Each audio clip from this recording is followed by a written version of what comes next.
আসসালামু আলাইকুম ৰহমতুল্লাহি ওয়া বাৰাকাতুহু। আশা কৰো আপোনালোকে ভালে আছে। मंजिल से आगे बढ़कर मंजिल तलाश कर, अगर मिल जाए तुझको दरिया तो समंदर तलाश कर। সেইকাৰণে সকলো ষ্টুডেণ্ট সকলক মই কোৱাৰ কাৰণে চেষ্টা কৰিম, তোমালোকে মই কিন্তু সেই গাঁৱৰ পৰা আহিছো, সেই গাঁৱৰ পৰা উঠি আহি লণ্ডনত পঢ়া শুনা কৰি আছো। বাজি গ্ৰেজুৱেশ্যন আছিলে, ইউনিভাৰ্চিটি অফ পৰ্টছমাউথ গ্ৰেজুৱেশ্যন হৈ গ'ল।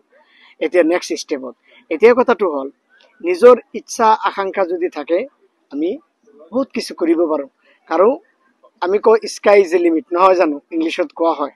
সেইকাৰণে মই সকলো ষ্টুডেণ্টক অনুৰোধ কৰিম, মই মাদ্ৰাছা পঢ়িছোঁ, হাফিজ পঢ়িছোঁ, আলিম পঢ়া শুনা কৰিছোঁ, তাৰপিছত তোমাৰ মেট্ৰিক, হাই ছেকেণ্ডাৰী, ডিগ্ৰী, LLM।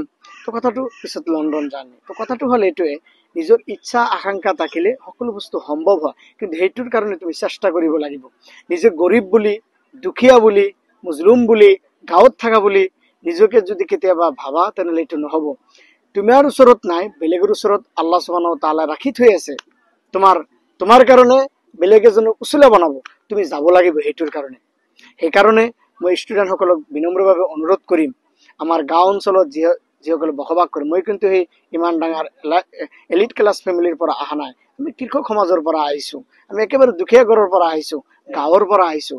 সেইকাৰণে ষ্টুডেণ্টসকলক অনুৰোধ কৰিম, তোমালোকে নিজৰ ইচ্ছা আকাংক্ষা থাকিলে পইচাও আহি যায়, ডিগ্ৰীও আহিব যাব, মান সন্মানো আহিব, মানুহেও সন্মান কৰিব। তোমাৰ মাত্ৰ 3 পৰা 4 বা 5 বছৰ অলপ কষ্ট কৰিব লাগিব। মই লাইফত বহুত কষ্ট কৰিছোঁ, মই কেতিয়াও কোৱা নাই কাকো, বহুত কষ্ট কৰিছোঁ, সময় আহিলে কম। সেইকাৰণে অলপ কষ্ট আৰু অলপ চেষ্টা কৰি যোৱা, নিজৰ লাজ সৰম অলপ এৰাব লাগিব।